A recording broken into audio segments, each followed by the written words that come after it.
Vous connaissez sûrement la marque G-Wolve pour par exemple sa ATS Plus qui fut la deuxième souris sans fil à s'équiper d'une connexion sans fil en 4000 Hz après la Razer Viper V2 Pro. G-Wolve a également innové du côté de ses formes de ses souris en proposant la première souris Only Fingertip en sans fil, la HSK Plus. Cependant, avant ces modèles, une autre de leurs souris avait réussi à séduire également dû à sa shape et ses features, et cette souris est la ATS première du nom.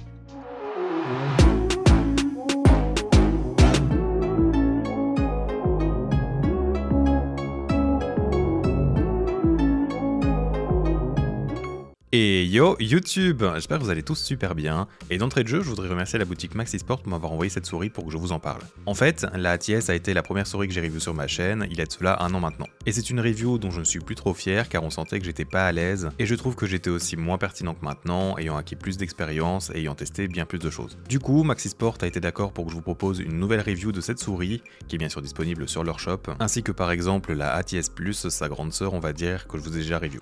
D'ailleurs, ma ATS que vous voyez là ne dispose pas d'une peinture custom, c'est bel et bien un modèle disponible en plus du modèle blanc et cela pour le même prix. Je vais commencer par vous parler de sa forme pour changer un peu et vous expliquer pourquoi j'ai mis dans le titre que c'était une forme sous-côté. Déjà, cette ATS est une petite souris. En termes de gabarit, elle est plus petite qu'une Pulsar X2 Mini, qu'une Lanzhou Mini, qu'une Xtrafy M8, et serait peut-être aussi petite qu'une Xtrafy MZ1. Mais celle qui serait le plus similaire à cette souris en termes de forme serait la Cooler Master MM710 ou ses variations 711-712. C'est-à-dire donc des souris courtes mais pas fines. Je suis sûr que pas mal d'entre vous ont déjà eu cette souris en main d'ailleurs, et je vous l'avais déjà review mais je n'ai plus mon exemplaire malheureusement. Cependant, là où Cooler Master a un point culminant de sa rampe placée vers l'arrière, ici la ATS est plus centrée et assez haute, comme peut l'être par exemple une G Pro Superlight. Elle est aussi ronde de manière générale, notamment sur les transitions entre la partie supérieure et ses côtés. Ce qui fait qu'avec ces deux éléments, sa forme va être plutôt safe pour que vos doigts se placent un peu comme vous le voulez. Pour vous aider cependant dans votre maintien, la souris est pas mal creusée en son centre également. C'est-à-dire que votre pouce pourra profiter donc sous les boutons latéraux du côté gauche, et à droite, vous aurez différentes possibilités en y plaçant vos doigts collés, séparés, ou alors juste le petit doigt en le repliant. Et cela donc selon vos habitudes ou préférences. Et le dernier élément est que certes la souris se creuse dans son centre, mais elle s'élargit aussi un peu à l'arrière, ce qui peut vous aider à créer un point de contact supplémentaire avec par exemple le bas de votre pouce, pour vous stabiliser par exemple sans utiliser un claw complet.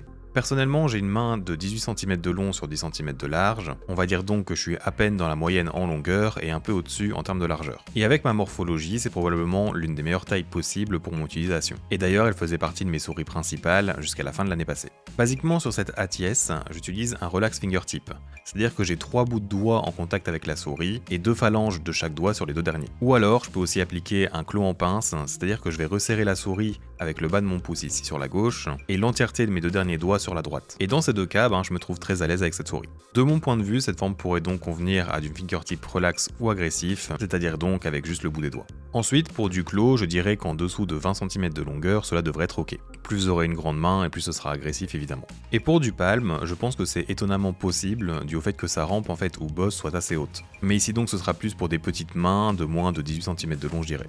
Comme vous avez pu le voir donc, elle a clairement moyen de plaire à énormément de gens, et il sera donc assez simple d'avoir de bonnes voire excellentes performances avec cette dernière due à sa forme. Je ne dirais pas que c'est une Logitech G Pro en plus petit, car la G Pro a son arrière assez long qui vient chercher le contact avec votre paume très vite. Car la rampe se dégrade doucement, alors qu'ici sur la ATI, il y a vraiment beaucoup d'espace disponible pour manœuvrer, car la dégradation à l'arrière est plus agressive, en plus donc de sa petite taille. Si vous cherchez une G Pro en plus petite, je vous dirais donc plus de vous tourner vers une ATS Plus ou encore la Xtrafy M8, et je vous mettrai bien sûr les liens en description. On en a fini pour sa forme, mais il faut savoir que cette souris possède également de très bons éléments au niveau de ses features, ce qui a donc aussi renforcé mon appréciation à son sujet. Elle a cependant une qualité assez aléatoire qui sera donc un red flag pour beaucoup. En fait, cette qualité de fabrication se dégrade assez vite, mais on en parlera un peu plus tard. G-Wolve est une compagnie qui aime le changement, voire même un peu trop par moment. En gros, selon le badge de la souris, il se peut que vous n'ayez pas les mêmes switches pour vos clics, ou que les accessoires fournis avec la souris ne soient pas pareils, avec plus ou moins de choses. Ici, pour le badge disponible chez Maxisport, vous avez donc l'emballage avec une boîte métallique qui contient donc des grippes qui restent donc dans le thème de la souris, ce qui est vraiment pas mal. Surtout qu'ils vont vous aider aussi à boucher les trous de la souris qui sont présents sur les côtés, mais il y a aussi de quoi en mettre sur le dessus ou à l'arrière si besoin. Ces grips sont plutôt bons pour des grips stock de mon point de vue. Ensuite, vous avez également un set de patins supplémentaires ainsi que des petits dots. Il y a donc évidemment l'extender USB et son câble de rechargement qui sont donc du micro USB. G-Wolf était resté sur du micro USB en fait pour réduire le poids de la souris en gros. Ah oui non, en fait j'ai aussi oublié le plus important, c'est-à-dire donc le petit pinceau qui vous sert à dépoussiérer votre souris.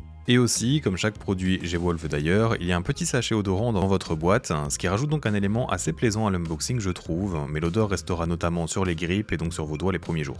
Avant de passer à la suite, j'aimerais prendre un petit moment pour te rappeler que si mon contenu te plaît, tu peux t'abonner à ma chaîne ainsi qu'activer la cloche de notification, car cela te permettra d'être au courant de chaque nouvelle sortie vidéo, c'est donc très pratique. Comme je vous avais dit, parfois des éléments sont changés entre les batchs, et ici c'est le cas pour les clips principaux par exemple. Sur ma ATS, donc la bleue translucide, il s'agissait de Kel GM 8.0, mais par contre dans la Stardust il s'agit d'Omron, car selon les tests de G-Wolf, il y avait moins de risque de double clic avec cela. Et c'est d'ailleurs le choix qu'a fait Finalmos avec sa dernière Starlight, la Last Legend. Ils sont eux aussi retournés sur des Omron. Du coup, ce que ça vous apporte ici, c'est que si vous aimez vraiment les clics très légers, c'est exactement ce que vous aurez donc là. Car les home run font partie des switches les plus légers de ce qui se fait pour les clics de souris. Et c'est maintenant quasiment introuvable mis de base dans des bonnes souris modernes. J'ai d'ailleurs personnellement mis un grip sur le clic gauche pour relever un peu mon index et brain un peu mon cerveau car cela m'aide en fait à ne pas activer mon clic droit sans faire exprès. Le plastique de ces clics est légèrement courbé, ce que j'apprécie, mais par contre sur ma copie, ils ont un peu de jeu latéralement. Ils ne vont heureusement pas provoquer de grincement ou autre problème sur le ressenti des switches, mais c'est un élément que je dois signaler. Niveau distance et trajet d'activation de ces clics, j'en ai quasiment pas avant, mais j'en ai un peu après. Cependant, c'est quand même dans le sens positif ici je trouve, vu qu'ils sont assez légers et cela ne m'empêche pas de pouvoir les spammer pour autant. Passons ensuite aux boutons latéraux, qui sont très bons de mon point de vue, et me font un peu penser à ceux de l'Extrafy M8 en termes de ressenti. Et leur qualité, heureusement, ne s'est pas dégradée autant que pour ma première copie. Parce que sur cette copie, en fait j'avais du jeu rien qu'en posant en fait mon pouce dessus. Et pour finir, avec la molette, elle est pour moi excellente et elle a longtemps été ma préférée quand j'ai eu pour la première fois cette ATS. Car c'était en fait une des premières à avoir l'encodeur TTC Gold. L'écran de défilement sont donc très tactiles, et elle est pourtant légère à utiliser, le meilleur des mondes donc pour moi. Le clic n'est pas des plus légers par contre, mais je n'ai pas eu de problème avec. Je vais d'ailleurs maintenant vous passer un sound test de ces éléments pour que vous puissiez écouter tout ça.